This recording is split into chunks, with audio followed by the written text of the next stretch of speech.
ಒಂದು ನಿಮಿಷ ನಾನು ತಗೊಡ್ತೀನಿ ನಿಮ್ಮ. ಯಾರು ಕಾಲು? ಅಯ್ಯೋ ಚಿಕ್ಕಪ್ಪ ಕಾಲ್ ಮಾಡ್ತಾ ಇದ್ದಾರೆ. ನನ್ನ ಕೈ ಒದ್ದೆ ಇದೆಯಲ್ಲ ಮಾವ, ಕಾಲ್ ಪಿಕ್ ಮಾಡಿ ಸ್ಪೀಕರಲ್ಲಿ ಹಾಕಿ.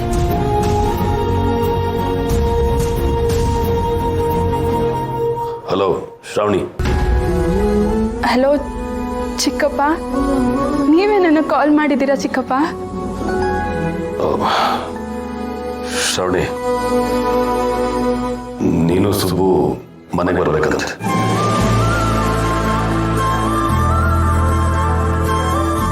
ಚಿಕ್ಕಪ್ಪ,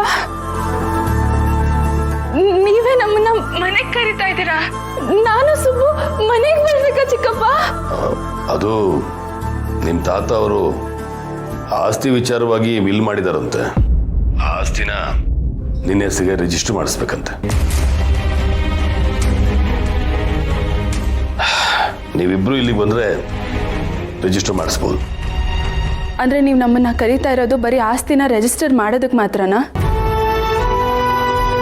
ನೀವು ಪ್ರೀತಿಯಿಂದ ನೋಡೋ, ಲಾಯರ್ ಬಂದು ಆಸ್ತಿ ವಿಷಯ ಹೇಳಿದ್ದಾರೆ. ಅದಕ್ಕೆ ಅಣ್ಣ ನಿನ್ನನ್ನು ಅವನನ್ನು ಕರೆಸು ಅಂತ ಹೇಳಿದ್ದಾನೆ. ನಾನು ಅಣ್ಣ ಹೇಳಿದ ಕೆಲಸನ ಮಾಡಿದ್ದೀನಿ ಅಷ್ಟೇ.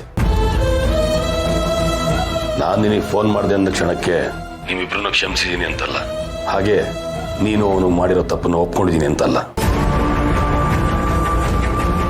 ಹೋ, ಹಾಗಾದ್ರೆ ಅಪ್ಪ ಹೇಳಿದ್ರು ಅಂತ ನೀವು ನನಗೆ ಕಾಲ್ ಮಾಡ್ತಾ ಇದ್ದೀರಾ? ಹಾಗಾದ್ರೆ ಒಂದು ಕೆಲಸ ಮಾಡಿ ಚಿಕ್ಕಪ್ಪ, ನೀವು ಅಪ್ಪಂಗೆ ಹೇಳಿ ಅವರೇ ನನಗೆ ಕಾಲ್ ಮಾಡಿ. ಆಗ ನಾನು ಅವ್ರಿಗೆ ಉತ್ತರ ಕೊಡ್ತೀನಿ. ಶ್ರಾವಣಿ, ಹಾಗಲ್ಲ ಅದು.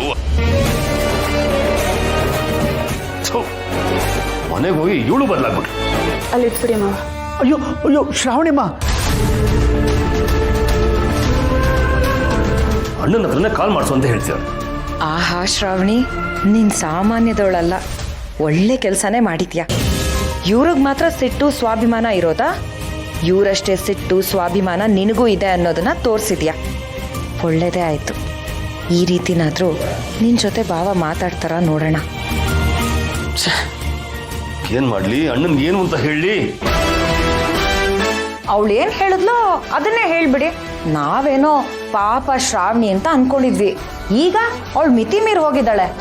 ಇವಳ ಹತ್ರ ಮಾತಾಡೋದಕ್ಕೆ ಭಾವನೆ ಸರಿ. ನೀವು ಭಾವನ ಹತ್ರನೇ ಕಾಲ್ ಮಾಡೋದಕ್ಕೆ ಹೇಳಿ. ಹಾಗಲ್ಲ ವಂದನ, ಅಣ್ಣ ಈ ಕೆಲಸ ನನಗೆ ವಹಿಸಿದ್ದ. ಈಗ ಮತ್ತೆ ಅವನಿಗೆ ಕಾಲ್ ಮಾಡು ಅಂತ ಹೇಗೆ ಹೇಳೋದು?